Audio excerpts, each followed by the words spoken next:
السلام عليكم ورحمة الله وبركاته. إن الحمد لله نحمده ونستعينه ونستغفره ونعوذ بالله من شرور أنفسنا ومن سيئات أعمالنا. من يهده الله فلا مضل له ومن يضلل فلا هادي له، وأشهد أن لا إله إلا الله وحده لا شريك له، وأشهد أن محمدا عبده ورسوله. أما بعد، فإن خير الحديث كتاب الله، وخير الهدي هدي محمد صلى الله عليه وسلم، وشر الأمور محدثاتها، وكل محدثة بدعة، وكل بدعة ضلالة، وكل ضلالة في النار. محترم حاضرین، سامعین و سامعات، ناظرین و ناظرات،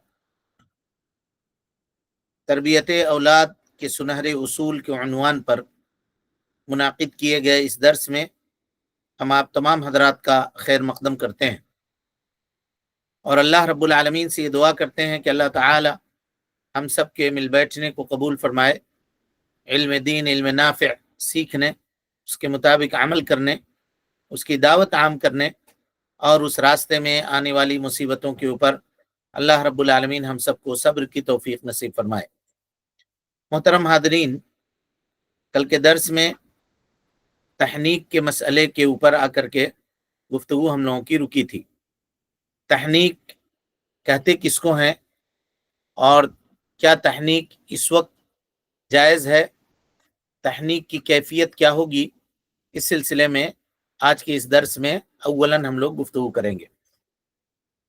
چاہے لڑکا ہو یا لڑکی، ولادت کے بعد اس کی تحنیک کرنا یہ افضل ہے۔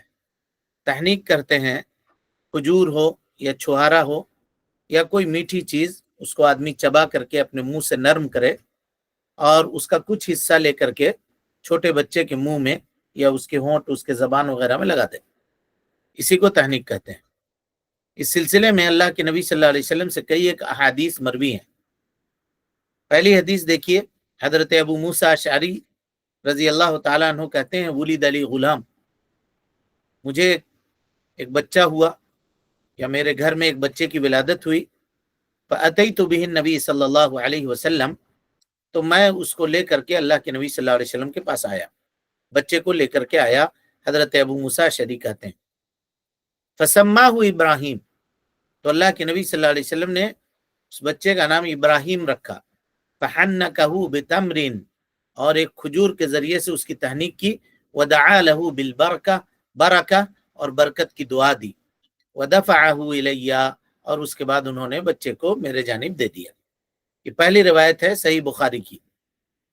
دوسری حدیث دیکھیے، حدیث انس رضی اللہ تعالیٰ عنہ، راوی حدیث حضرت انس ہیں، کہتے ہیں، ذہبت بعبداللہ ابن طلحہ الانصاری، یہ اپنے سوتیلے بھائی، ماں شریک بھائی تھے یہ، عبداللہ ابن طلحہ، یعنی ام ایمن نے حضرت انس کے کی ماں جو ہیں، انہوں نے جو دوسری شادی کی تھی حضرت طلحہ ابن عبید اللہ سے، تو کہا کہ ان سے جو بیٹا ہوا تھا جن کا نام تھا عبداللہ، تو کہا ان کو لے کر کے میں اللہ کے نبی صلی اللہ علیہ وسلم کے پاس گیا، حین ولد، جب ان کی ولادت ہوئی، پیدائش ہوئی، اور رسول اللہ صلی اللہ علیہ وسلم فی عباءہ، اور اللہ کے نبی صلی اللہ علیہ وسلم اس وقت ایک جبے میں تھے، ایسا جبہ جو پہن کر کے اونٹوں کو آدمی القطرہ لگاتا ہے اس کے جسم کے اوپر۔ اونٹوں میں کوئی بیماری ہوتی ہے، یا عرب میں جو کچھ مکھیاں ہوا کرتی ہیں ریگستان کی، وہ بہت خطرناک ہوتی ہیں، اگر اونٹ کے پیٹھ کے اوپر بیٹھ گئی تو اس کا خون چوس کر کے اس کو کمزور کر دیتی ہیں اور اس کو بیمار کر دیتی ہیں۔ تو اس سے بچنے کے لیے کچھ تیل وغیرہ کی کوئی چیز ہوتی تھی، القطرہ کی، قطران جس کو کہا جاتا ہے، اس کو لے کر کے اس کے پیٹھ کے اوپر لگا دیا کرتے تھے۔ اور کچھ لوگوں نے کہا کہ نہیں، یہ اونٹ کے کو جو ہے چمڑے کی کوئی بیماری ہوتی تھی، خارش وغیرہ کی بیماری، کھجلی وغیرہ کی بیماری، تو اس کو دور کرنے کے لیے اس زمانے میں یہ علاج تھا، اونٹ کے پیٹھ کے اوپر القطرہ وغیرہ مل دیا کرتے تھے، اور اس کے بعد دھیرے دھیرے دھیرے دھیرے جیسے جیسے وہ ختم ہوتا اس کی وہ بیماری اللہ کے فضل سے وہ زائل ہو جاتی تھی۔ تو اللہ کے نبی صلی اللہ علیہ وسلم اونٹوں کو اپنا القطرہ لگا رہے تھے یا وہ جبہ پہنے ہوئے تھے جس کو پہن کر کے لوگ لگاتے ہیں، یعنی کام کاج کا جو کپڑا ہوتا ہے وہ کپڑا پہنے ہوئے تھے صلی اللہ علیہ وآلہ وسلم۔ اللہ کے نبی صلی اللہ علیہ وسلم نے ایک کھجور اٹھایا اور آپ صلی اللہ علیہ وسلم نے اس کو چبا لیا اپنے منہ میں، فمجہ فی فیہ، اور اپنے منہ سے لے کر کے اس کے بچے کے منہ میں کیا کیا، تھک تھکا دیا آپ نے، کیونکہ ہاتھ وغیرہ میں کوئی چیز لگا ہوا ہوگا تو آپ نے ہاتھ سے نکال کے لگانے کے بجائے منہ سے سیدھے منہ میں بچے کے ڈال دیا۔ مجہ کہتے ہیں کلی کرنے کو، تو منہ سے لے کر کے آپ صلی اللہ علیہ وسلم نے بچے کے منہ میں ڈال دیا۔ فجعل الصبی، تو چھوٹا بچہ جو تھا وہ جلدی جلدی منہ چلانے لگا اس کو کھانے کے لیے، ظاہر ہے چھوٹا بچہ تھا، اس کے منہ میں کوئی چیز گیا تو اس نے زبان الٹ پلٹ کرنا شروع کیا۔ فقال رسول اللہ صلی اللہ علیہ وسلم، تو اللہ کے نبی صلی اللہ علیہ وسلم نے فرمایا، حب الانصار للتمر، انصار کھجور کو بہت پسند کرتے ہیں، انصار کا پسندیدہ غذا انصار کی کیا ہے، کھجور ہے۔ تو یہ اللہ کے نبی صلی اللہ علیہ وسلم نے کہا، وَسَمَّاهُ عبد اللہ، اور ان کا نام جو ہے عبداللہ رکھا، ان کا نام عبداللہ رکھا۔ یہ صحیح بخاری کی روایت ہے۔ یہ بھی تیسری حدیث دیکھیے اس سلسلے میں، ام المؤمنین حضرت عائشہ صدیقہ رضی اللہ عنہا روایت کرتی ہیں، کہتی ہیں ان رسول اللہ صلی اللہ علیہ وسلم کان یؤتی بالصبیان، نبی صلی اللہ علیہ وسلم کے پاس لوگ اپنے چھوٹے بچوں کو لے کر آتے تھے، فیبرک علیہم، نبی صلی اللہ علیہ وسلم ان کو برکت کی دعا دیتے، ویحنکہم، اور ان کی تحنیک کیا کرتے تھے۔ اس کے علاوہ بھی بہت ساری حدیثیں ہیں جو تحنیک کے سنت ہونے کے اوپر دلالت کرتی ہیں۔ ٹھیک ہے، یہ عمل ہے سنت، لیکن کیا تحنیک آج کل کے زمانے میں کسی عالم دین کے ساتھ یا مسجد کے امام صاحب سے یا کسی اور پیر سے یا بزرگ سے کسی سے کرایا جا سکتا ہے؟ تو شیخ ابن باز رحمۃ اللہ علیہ نے لکھا ہے کہ اللہ کے نبی صلی اللہ علیہ وسلم کی ذات سے تبرک حاصل کرنا جائز تھا، سراپا برکت تھی آپ صلی اللہ علیہ وسلم کی ذات مبارکہ، اس کے بعد کسی کی ذات ایسی نہیں ہے جس کی ذات سے برکت حاصل کی جا سکے۔ یہی وجہ ہے کہ صحابہ کرام اپنے بچوں کو اللہ کے نبی صلی اللہ علیہ وسلم کے پاس تو لاتے تھے، لیکن اس امت کے افضل ترین لوگوں میں سب سے افضل آدمی حضرت ابو بکر صدیق رضی اللہ تعالی عنہ کے دور خلافت میں ایک بھی صحابی نے یا صحابیہ نے اپنے بچے کو لا کر کے حضرت ابو بکر سے تحنیک نہیں کروائی۔ کیا پتا چلا اس سے؟ حضرت عمر ابن خطاب رضی اللہ تعالیٰ عنہ کے زمانے میں کوئی نہیں آیا تحنیک کرانے کے لیے، نہ حضرت علی رضی اللہ تعالیٰ عنہ سے، نہ حضرت عثمان غنی رضی اللہ تعالیٰ عنہ، یہ جو خلفائے اربعہ ہیں، ابو بکر صدیق رضی اللہ تعالیٰ عنہ، عمر ابن خطاب رضی اللہ تعالیٰ عنہ، حضرت عثمان ابن عفان رضی اللہ عنہ، اور حضرت علی ابن ابی طالب رضی اللہ عنہ، ان کے دور خلافت میں کوئی ایک اثر بھی اس طرح سے ثابت نہیں کر سکتا ہے کہ صحابہ یا تابعین اپنے چھوٹے بچوں کو لا کر کے امت کے جو یہ سب سے بڑے ولی ہیں ان کے سامنے لا کر کے کسی نے تحنیک کروائی ہو۔ تو پتہ یہ چلا کہ اب کسی پیر سے، کسی مولوی سے اور کسی اور دوسرے سے تحنیک کروانا یہ جائز اور درست نہیں ہے، بلکہ اگر سنتی ادا کرنی ہے تو اس کے ماں باپ کو چاہیے کہ وہ خود سے تحنیک کر دے، اس کی ماں کھجور چبا کر کے لے کر کے ڈال دے اس کے منہ میں، یا اس کے والد ہیں وہ چبا کر کے ڈال دیں، ہو گیا کام ختم۔ لیکن اہتمام کے ساتھ بلانا عالم دین کو اور کسی اور آدمی کو یا کسی پیر کو، لوگ ایسا کرتے ہیں اور بچے کی تحنیک کرواتے ہیں، برکت کی دعا کرتے ہیں، کہتے ہیں کہ اس کے سر کے اوپر ہاتھ پھیر دیجئے اور یہ کر دیجئے۔ ٹھیک ہے، دعا کرانا ایک الگ ہے، آدمی جا کر کے گزارش کرے، خود دعا کرے اور کہے بھی کہ اس میں کوئی حرج نہیں ہے دعا کی گزارش میں، لیکن اہتمام سے اس کی ایک محفل منعقد کرنا، جیسے آج کل ہر چیز میں یہ چیزیں ہو گئی، سیلیبریٹ کرنے کا، منانے کا جو مجاز آیا نا، تو اگر بچہ پہلی مرتبہ روزہ رکھا ہے تو اس کی روزہ کھلائی ہوگی، اور اس دن پورے گاؤں محلے کے لوگوں کو اکٹھا کیا جائے گا، جمع کیا جائے گا کہ آج میرے بچے نے پہلے مرتبہ روزہ رکھا۔ اعوذ باللہ۔ اس کے علاوہ بھی مسلمانوں کے اندر ایسے ایسے رسوم ہیں، ایسے ایسے رواج ہیں کہ بتا نہیں سکتے ہیں۔ یعنی محفل میں ان کا ذکر اور ان کا تذکرہ تک نہیں کیا جا سکتا. یعنی جو چیزیں پوشیدہ رکھنے کی چھپانے کی ہیں، اگر اس طرح کے معاملات بھی ہوتے ہیں اپنے بال بچوں کے ساتھ تو لوگ اس کے لیے بھی دعوت کرتے ہیں کہ آج ہمارے یہاں یہ معاملہ ہوا. سمجھ رہے ہیں؟ ہماری اولاد ایک عمر تک پہنچ گئی، اس طرح کی چیزیں. تو ان جیسے چیزوں کی شریعت کے اندر کوئی حیثیت نہیں ہے، کوئی حیثیت نہیں. جب بعض جگہوں پر کیا ہے کہا کہ جس کو اذان دینے کے لیے بلاتے ہیں، یعنی خود سے تو دے نہیں سکتے، مطلب یہ پستی بتا رہا ہوں آپ کو، کیوں نہیں دے سکتے؟ ہر آدمی اذان دینے میں کیا ہے، لیکن نہیں، مؤذن صاحب کو بلائیے، وہ اذان دیں گے. اور پھر وہ ہاتھ میں گڑ رکھتے ہیں، ایک ادھر ایک ہاتھ میں چاکلیٹ رکھتے ہیں اور کچھ رکھ کر کے کھڑے ہو کر کے باضابطہ باقاعدہ اذان دیتے ہیں، جیسے نماز کے لیے اذان دی جاتی ہے. کوئی ثبوت اس کا نہیں ہے، کل ہم نے بتلایا تھا. اور پھر اس کے بعد وہ جو گڑ ہوتا ہے اسی کو نکال کر کے وہ تھوڑا چبا کر کے بچے کو ڈالا اور پھر تبرک کے طور پہ تقسیم کر کے تھوڑا سا گھر میں اس کو اور وہاں پہ جو لوگ اور موجود ہیں اس میں تقسیم کیا. کیا اصلیت ہے اس کی؟ کچھ بھی نہیں ہے. اس طرح سے کوئی بھی عمل اہتمام کے ساتھ اگر آدمی کر رہا ہے تو یہ ظاہر ہے کہ اس کی دلیل دینی پڑے گی. تو اس طرح کے عمل سے اور اس طرح کے کاموں سے اجتناب اور پرہیز کرنا چاہیے.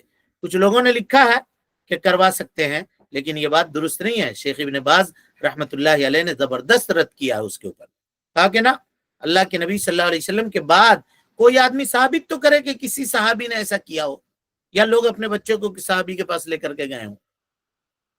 اگر آپ کرنا چاہتے ہیں خود سے کریں. کوئی میٹھی چیز بچے کے منہ میں جائے پہلی مرتبہ، جیسے آپ یہ سوچتے ہیں کہ اس کے کان میں سب سے پہلے اللہ کا ذکر جائے، تو ٹھیک ہے، اذان دے دیا رکھ کر کے سامنے، اللہ اکبر اللہ اکبر اللہ اکبر اللہ اکبر، اذان کے کلمات کہہ دیے، ہو گیا کام. لیکن اب اس کے لیے باضابطہ اہتمام کرنا، اس سے اجتناب کرنا چاہیے، اس سے پرہیز کرنا چاہیے. اور یہ اذان دینے کے لیے کوئی ضروری نہیں ہے کہ کسی مرد کو ہی بلایا جائے تو وہ اذان دے. اس کی دادی ہے وہاں پہ، اس کی نانی ہے یا اور کوئی، وہ خود لے کر کے اذان دے اس کے کان میں. اذان وہ ہے، تھوڑی کلمات ہیں اذان کے جو کہنے ہیں، اللہ اکبر اللہ اکبر اللہ اکبر اللہ اکبر، اشہد ان لا الہ الا اللہ، اشہد ان محمد رسول اللہ، حی علی الصلاۃ حی علی الفلاح، اللہ اکبر اللہ اکبر، جو کلمات ہیں اذان کے، جو دو مرتبہ کہنے ہیں. اختصار سے ہم نے ذکر کیا، کہتے اس کے کان میں، ہو گیا کام ختم. نہ پھونکنے کی ضرورت ہے، نہ کچھ کرنے کی ضرورت ہے، سنا دے بس، اس کے کان میں آواز چلی جانی چاہیے پہلی مرتبہ. یہی ابن قیم نے کہا. کل اس مسئلے میں ہم نے تفصیلی گفتگو آپ کے سامنے کر دی ہے. تحنیک کا مسئلہ رہ گیا تھا، اس کی وضاحت بھی الحمدللہ ہو گئی. اب اس کے بعد آئیے عقیقہ کے جانوروں کے تعلق سے گفتگو کرتے ہیں. سب سے پہلی بات کہ کچھ لوگ اگر عقیقہ کے تعلق سے بڑے جانور کو کرتے ہیں تو ہم اشارے میں بات کریں گے، سمجھیے گا بات. کہا بڑے جانور میں اگر عقیقہ کرنا چاہتے ہیں تو وہ شراکت کرتے ہیں. شراکت کیسے کرتے ہیں؟ یعنی قربانی کے لیے بڑے جانور میں 7 حصے متعین ہوتے ہیں، 7 حصے. تو کہتے ہیں کہ ایک یہ میں 3 لڑکا اور 1 لڑکی کا عقیقہ ہو سکتا ہے. 3 لڑکے کے لیے 2 حصہ، 6 حصہ ہو گیا. 1 حصہ بچا تو اس سے 1 لڑکی کا عقیقہ کر دو. کا ایک یہ ہے، اس کو کہتے ہیں تمحد، یعنی ایک دم الگ کر دیا، صرف عقیقہ کے لیے کر دیا اس جانور کو. اور ایک ایسا ہوتا ہے کہ قربانی لیا جانور، قربانی کا جانور لیا اور اس میں کیا کیا، 7 حصے ہیں تو 4 حصہ گھر والوں کے لیے لگا دیا، یہ جو اس میں شریک ہونا چاہتا ہے اس کے لیے. باقی 3 حصہ بچا، یا کیا کہتے ہیں آپ 5 حصہ لگا دیا، اور باقی 2 حصہ بچا تو گھر میں جو بچہ ہے اس 2 حصے سے اس بچے کے نام کا عقیقہ کر دیا. دونوں صورتوں میں یہ عقیقہ جائز نہیں ہے. جب بھی عقیقہ کیا جائے گا، پہلے تو یہ کہ اس جانور سے کر سکتے یا نہیں کر سکتے، یہ مختلف مسئلہ ہے، ابھی ہم ذکر کریں گے اس کا. تاہم اگر یہ مان لیا جائے کہ کیا جا سکتا ہے تب بھی مکمل پورا جانور لگے گا. ایسا نہیں کہ آپ حصہ کر کے کر دیں. کا پھر حصے کی بات کہاں سے آئی؟ تو کہا قربانی. کا قربانی سے اس کو کیوں قیاس کرتے ہو؟ اس کے بہت سارے مسائل ایسے ہیں جو قربانی سے الگ ہیں. قربانی کے لیے دن متعین ہے. کیا اس کے لیے دن متعین ہے؟ اس کا ایک سبب ہے، وہ سبب آیا تو یہ کام ہوتا ہے سال بھر میں، سمجھ رہے ہیں. اور حدیثوں کے اندر قربانی کے جانوروں کے اوصاف اللہ کے نبی صلی اللہ علیہ وسلم نے واضح طور پہ بیان کیا ہے. کانا نہیں ہو، لولا نہیں ہو، لنگڑا نہیں ہو، کنکٹا نہیں ہو، سینگ اس کا ٹوٹا ہوا نہیں ہو. ہاں، یہ ساری چیزیں بیان، جبکہ عقیقہ کے جانور کے سلسلے میں اس طرح کی کوئی بات وارد نہیں ہے، اس طرح کی کوئی بات بھی وارد نہیں ہے. اب آئیے، یہ تمہیدی بات تھی، اب آئیے اس کو ذرا سمجھتے ہیں. عقیقہ کے جانور میں شراکت کرنا، شراکت کرنے کا یہ مطلب ہوا کہ ایک جانور لیا اور 2 بچے 3 بچے اکٹھا کر کے محلے والوں نے سب کا عقیقہ اس کے ساتھ کر دیا. تو عقیقہ کے مشروعیت کے سلسلے میں جو حدیثیں آپ کے سامنے پیش کی گئی تھی اس میں یہ تھا کہ بکری نر ہو یا مادہ ہو، دونوں. اسی طرح سے بھیڑ، مینڈھا نر ہو یا مادہ ہو، دونوں اس کا استعمال کر سکتے ہیں. عقیقہ کی مشروعیت کے جو لوگ قائل ہیں وہ کہتے ہیں بکری اور مینڈھا عقیقہ کرنا یہ متفق علیہ مسئلہ ہے، اس میں کسی کا اختلاف نہیں ہے. کیوں کہ حدیث میں یہی لفظ وارد ہوا ہے. البتہ ان کے علاوہ جو جانور ہیں، اونٹ ہے، گائے ہے، اس سلسلے میں اختلاف ہے. اور ایک زمانہ تھا کہیں بھی آپ جائیے تقریر کرنے کے لیے علاقے میں تو لوگ کوئی سوال پوچھے نہ پوچھے یہ سوال ضرور پوچھتے تھے کہ بڑے جانور سے عقیقہ ہوگا یا نہیں ہوگا، یہ ضرور پوچھا کرتے تھے ایک زمانہ، اب بھی پوچھتے ہوں گے. بہرحال تو اہل علم نے حضرت حفصہ بنت عبد الرحمن ابن ابی بکر رضی اللہ تعالی عنہ سے عدم جواز کو ثابت کیا ہے. اہل علم کہتے ہیں کہ حضرت حفصہ عبد الرحمن ابن ابی بکر یعنی حضرت ابو بکر صدیق رضی اللہ تعالی عنہ کی پوتی حفصہ بنت ابو بکر، حفصہ بنت عبد الرحمن ابن ابی بکر، یہ کہتی ہیں کہ جائز نہیں ہے، بکری اور مینڈھا کے علاوہ کسی اور دوسرے جانور سے، بہیمۃ الانعام سے عقیقہ نہیں کیا جا سکتا. امام شافعی رحمۃ اللہ علیہ سے اس باب میں کچھ بھی منقول نہیں ہے. تلاشا ہم نے بہت جگہ پہ دیکھا کہ کہیں کچھ ملے. امام نووی کو دیکھا کہ کہیں انہوں نے کچھ ذکر کیا ہو شافعی، امام شافعی رحمۃ اللہ علیہ کے متعلق، تو کہا اس میں کچھ بھی نہیں ملا. امام مالک رحمۃ اللہ علیہ سے مختلف اقوال منقول ہیں. بہرحال افضل امام مالک رحمۃ اللہ علیہ کے نزدیک بھی بکری اور مینڈھائی ہے، یہی افضل ہے کیونکہ یہ نص سے ثابت اور وارد ہے. علامہ ابن حزم رحمۃ اللہ علیہ بڑی شد و مد کے ساتھ عدم جواز کو ثابت کرتے ہیں. کہتے ہیں نہیں، اگر کوئی آدمی بکری اور مینڈا کے علاوہ قربانی عقیقہ کرے گا تو اس کا عقیقہ ہوگا ہی نہیں. کون کہتا ہے یہ؟ امام ابن حزم رحمۃ اللہ علیہ. حافظ ابن قیم رحمۃ اللہ علیہ نے مالک ابن انس اور ابو بکرہ اور امام احمد سے بصراحت جواز نقل کیا ہے. کیا سمجھے بات کو؟ علامہ ابن قیم رحمۃ اللہ علیہ کی بہت معرکۃ الآراء کتاب ہے، تحفۃ المودود ہے نا، باحکام المولود. ولادت ہوئے بچے یعنی مولود جو چھوٹا بچہ ہے، زائدہ بچہ جس کو آپ کہتے ہیں، اس کے احکام کے سلسلے میں بڑی معرکۃ الآراء کتاب ہے. ابن قیم اپنی کتاب میں لکھتے ہیں کہ مالک ابن انس صحابی رسول اور ابو بکرہ رضی اللہ تعالیٰ عنہ اور اسی طرح سے ائمہ الاربع میں امام احمد ابن حنبل رحمۃ اللہ علیہ سے جواز ثابت ہے.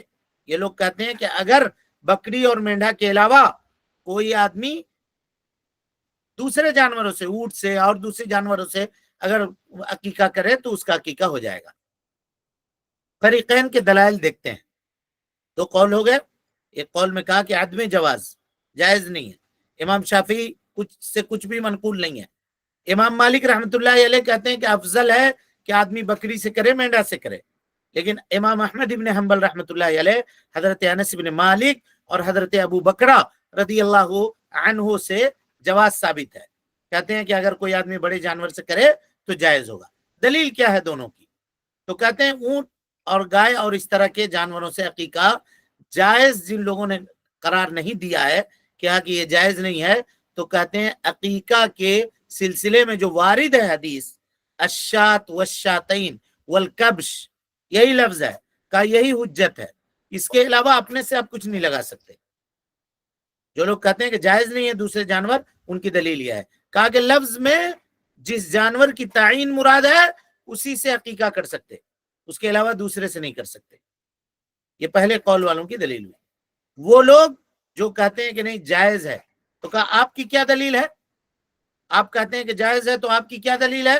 تو کہتے ہیں کہ اللہ کے نبی صلی اللہ علیہ وسلم نے فرمایا احریقوا عنہ دمن، ان کے جانب سے خون بہاؤ، اور یہ عام ہے، خون بہانے کا حکم عام ہے، تو اس میں ہر وہ جانور جو بہیمۃ الانعام میں ہے جس کی قربانی کی جاتی ہے وہ سب داخل ہوگا، وہ سب داخل ہوگا جس کی قربانی کی جاتی ہے۔ خون بہانے کا حکم عمومی ہے، اور اس میں میڈا اور بڑے جانور بکری یہ سب شامل ہے۔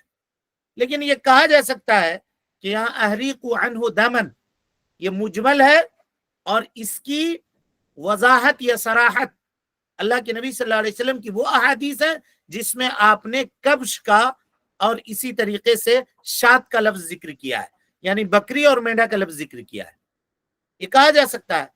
تاہم جو لوگ جواز کے لیے کہتے ہیں وہ کہتے ہیں کہ حضرت انس سے مرفوعاً ایک روایت ہے۔ کیا ہے روایت؟ تو کہا کہ حدیث کے الفاظ ہیں یعق عنہ، بچے کے جانب سے عقیقہ کیا جائے گا، الابل والبقر والغنم، تینوں کے ذریعے سے۔ ابل کہتے ہیں اونٹ کو، بکر کہتے ہیں گائے کو، اور غنم کہتے ہیں مینڈا وغیرہ کو، بکری وغیرہ کے نسل کے جو جانور ہیں اس کو غنم کہتے ہیں۔ یعنی بچے کے جانب سے اونٹ سے، گائے سے اور بکری سے عقیقہ کیا جا سکتا ہے۔ حافظ ابن حجر العسقلانی رحمۃ اللہ علیہ نے اس حدیث کو نقل کیا ہے، اور اس پہ وہ خاموش ہے، اس پہ وہ خاموش ہے، ٹھیک ہے۔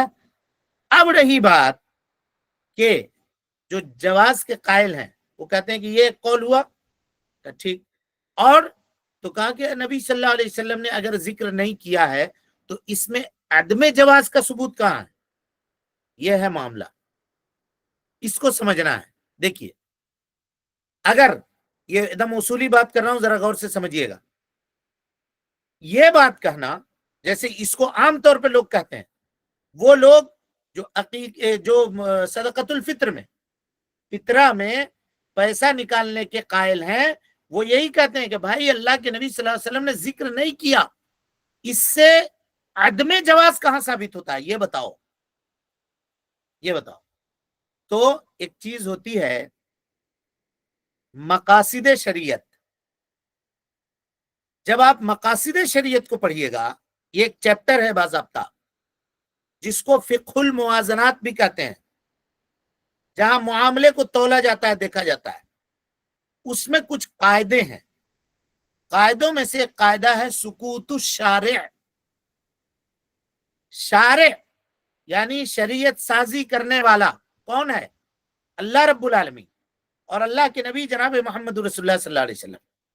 کسی مسئلے میں اگر شارع خاموش ہے، اس نے کچھ نہیں کہا، تو اس کی چپی یہ کس بات کے اوپر دلالت کرے گی؟ یہ ہے مسئلہ۔ یہاں وہی مسئلہ ہے، ان لوگوں نے کیا کہا کہ بھائی اگر اللہ کے نبی صلی اللہ علیہ وسلم نے شات کا لفظ استعمال کیا یعنی بکری، یا کبش کا لفظ استعمال کیا یعنی مینڈا، تو اس سے یہ کہاں سمجھ میں آیا کہ وہ نہ کرو، وہ نہ کرو، وہ نہ کرو؟ یہ تو پتا چلا کہ اس کو کرو، لیکن اس کے نہ کرنے کی نفی کہاں سے ہوئی؟ سمجھ رہے ہیں نا؟ امید کہ آپ سمجھ رہے ہوں گے مسئلے کو، ذرا غور سے سمجھیے، ایک پورا معاملہ کلیئر ہو جائے گا آپ کے سامنے۔ تو کہیے گا کہ سنیے، سکوت شارع کی دو قسم ہے، سکوت شارع کی دو قسم ہے۔ کہا کیسے دو قسم ہے؟ کہا پہلی قسم شارع کا خاموش ہونا عادات میں، ایک چیز وہ ہے جس کو آدمی عادتاً انجام دیتا ہے اور شارع اس میں خاموش ہے، کچھ نہیں کہا حکم، جیسے کھانا، کھانے میں اگر کوئی آدمی کہے کہ کھیرا کھانے کی کیا دلیل ہے بتاؤ، اسی طرح سے گاجر کھانے کی کیا دلیل ہے، پالک ساگ کھانے کی کیا دلیل ہے، مولی کھانے کی کیا دلیل ہے کہ یہ حلال ہے، تو کیا کہیے گا؟ بتاؤ نا، شریعت نے کہاں پہ حرام کہا ہے؟ اللہ نے کیا کہا؟ جو چیزیں حرام تھی اس کی وضاحت ہم نے کر دی، باقی جتنی چیزیں ہیں وہ سب کے سب حلال ہیں، الا یہ کہ تمہارے لیے ضرر رسا نہیں ہو اور تمہارے لیے نقصان دہ نہیں ہو۔ تو سبزیوں کی اور درختوں کی جتنی قسم ہو یہ سب کے سب ہمارے لیے حلال ہے، الا یہ کہ ثابت ہو جائے کہ یہ جڑی کھانے سے اس میں زہر ہے، اس کو نہیں کھایا جائے گا، تو ہم نہیں کھائیں گے بھائی، اس کو ہم نہیں کھائیں گے. لیکن یہ کہاں سے آیا کہ اس میں دلیل دو؟ اب اس میں کوئی آدمی آپ کے پاس آ کر کے کہتا ہے کہ میاں دیکھو گاجر حرام ہے، اس کو نہیں کھا سکتے، تو ہم کہیں گے ٹھیک ہے، آپ کی بات سر آنکھوں پر، لیکن نبی صلی اللہ علیہ وسلم سے ایک حدیث لائیے جس سے یہ ثابت ہو رہا ہوگا کہ گاجر حرام ہے، تب ہم مانیں گے. کیونکہ اللہ نے حرام کو بیان کر دیا ہے، اور حرام کی جو فہرست ہے اس میں گاجر کا ذکر نہیں ہے، تو اور اس کا تعلق عادات سے ہے، کھانے پینے کی چیزوں سے. تو یہاں اگر کوئی چیز آپ حرام کرتے ہیں تو آپ کو دلیل دینی پڑے گی. اب اسی سے آپ قیاس کیجئے. کوئی کہے کہ چشمہ تم پہنے ہو، اس کی کیا دلیل ہے؟ کہیے گا اس کے ناجائز ہونے کی کیا دلیل ہے؟ دو. یہ ہم عبادت کے لیے تھوڑی پہنے ہیں. کہ لاؤڈ اسپیکر نبی کے زمانے میں نہیں تھا، ابھی تم استعمال کر رہے ہو. کہ ناجائز ہونے کی کیا دلیل ہے؟ لا کر کے دو. کہ نبی جو ہے وہ چٹائی میں بیٹھ کر کے اور ریت میں نماز پڑھا کرتے تھے، اور کھجور کے چھپروں کا چھت تھا اور کھجور کے تنوں کے پیلر تھے، اور تم لوگ اتنا مضبوط مسجد بناتے ہو، اس کی کیا دلیل ہے؟ کہ ناجائز ہونے کی کیا دلیل ہے؟ دو. یہاں پہ دلائل مانگیے اس طرح. لیکن اب اسی کو پلٹیے، شارع کا عبادت کے معاملے میں خاموش رہ جانا. اب یہاں کوئی آدمی یہ کہے کہ شارع اس چیز سے خاموش ہو گئے، جیسے مثال کے طور پر میلاد النبی منانے والے کیا کہتے ہیں؟ بھائی ٹھیک ہے، نبی نے نہیں منایا، صحابہ نے نہیں منایا، تو منع کہاں کیا؟ کہ آپ دین کو سمجھے ہی نہیں. عبادت میں نبی اور صحابہ کا نہ کرنا اور اللہ رب العالمین کا اس سلسلے میں کوئی حکم نازل نہ کرنا، یہ اس بات کے اوپر دلیل ہے کہ وہ کام نہیں کرنا ہے. کیونکہ عبادت میں اصل یہ ہے کہ ہر طرح کی عبادت حرام ہے، اور معاملات میں اصل یہ ہے کہ ہر طرح کا معاملہ، اور عادت میں اصل یہ ہے کہ ہر طرح کی عادت، یہ سب کے سب حلال ہے، الا یہ کہ حرام ہونے کی دلیل آ جائے. عبادت میں سب حرام ہے الا یہ کہ حلال ہونے کی دلیل آ جائے. تو اب آپ کو دلیل دینی پڑے گی کہ نبی صلی اللہ علیہ وسلم نے اور صحابہ کرام رضوان اللہ علیہ مجمعین نے کسی کا میلاد منایا ہے کہ نہیں منایا ہے. اب امید کہ آپ بات سمجھ گئے ہوں گے. شارع اگر عبادت میں خاموش ہو تو اس سے یہ پتا چلا کہ یہ کام نہیں کرنا ہے، نہیں کرنا ہے یہ، الا یہ کہ کوئی مانے ہو. جیسے کوئی کہہ سکتا ہے کہ نبی صلی اللہ علیہ وسلم نے صرف 3 دن تراویح کی نماز پڑھی اور اس کے بعد آپ خاموش ہو گئے، تو تم لوگ پورا مہینہ کہے پڑھ رہے ہو؟ پورا مہینہ کہے پڑھ رہے ہو؟ کہا ٹھیک ہے بھائی صاحب ادھر آئیے، نبی صلی اللہ علیہ وسلم نے 3 دن پڑھی ہے نماز. کہا ہاں بالکل. کیا کہہ کے آپ نے بند کیا؟ کیا کہہ کے بند کیا؟ کہا آپ نے یہ کہا کہ مجھے ڈر ہے کہ کہیں تمہارے اوپر یہ نماز فرض نہ ہو جائے اور تم اس کی طاقت نہیں رکھو گے، اسی لیے ہم نہیں نکلے. تم مسجد میں موجود تھے، ہم کو پتا تھا کہ تم مسجد میں جمع ہو، لیکن مجھے یہ خوف ہوا، امت کے اوپر رحمت نے مجھ کو روک دیا آنے سے، کہ بھائی اگر میں نکل جاؤں اور اللہ تعالیٰ تمہارے شوق اور جذبے کو دیکھ کر کے یہ نماز اگر تمہارے اوپر فرض کر دے تو تم نہیں طاقت رکھ سکو گے. اللہ اکبر. اسی لیے پیارے مصطفیٰ نے کہا کہ ہم نہیں نکلے گھر سے، نہیں نکلے ہم گھر سے. سمجھ رہا ہے؟ یہ مانع آپ نے بتلایا. لیکن ذرا یہ بتلائیے کہ میلاد النبی سے کہیں پہ معنی بتلایا؟ کہا کہ کوئی آدمی اپنا برتھ ڈے منائے گا کیا؟ یا نبی صلی اللہ علیہ وسلم یہ کہیں گے کہا کہ تم لوگ میرا برتھ ڈے سیلیبریٹ کرو؟ ارے یہ تو عاشقوں کی بات ہے، عاشق کریں گے. ارے بھائی یہ کیسے ہو گیا؟ وہ صحابہ جو جان دینے کے لیے تیار تھے، تم انگوٹھا چومتے ہو خالی، اور تم کہہ رہے ہو کہ ہم عاشق ہیں. اور صحابہ کیا تھے؟ اعوذ باللہ. اور یہ عشق معاشقہ کا لفظ اس میں استعمال ہی نہیں کرنا، یہ میں ان کا لفظ استعمال کر رہا ہوں آپ کے لیے. ورنہ یہ مت سمجھیے گا کہ ہم کو نبی سے عشق ہے اور فلاں، یہ کہنا جائز ہے. یہ کہنا بھی جائز نہیں ہے. محبت کا لفظ ہے اور محبت کا لفظ ہی استعمال کیا جائے گا. عشق کے لفظ میں دوسرے معانی بھی پائے جاتے ہیں جو مناسب نہیں ہوتے اللہ اور اس کے رسول کے لیے استعمال کرنے کے لیے. سمجھ رہے ہیں جی؟ تو وہ یہ کہتے ہیں کہ ہم منائیں گے. نہیں منا سکتے آپ، کیونکہ اللہ کے نبی صلی اللہ علیہ وسلم نے کیا.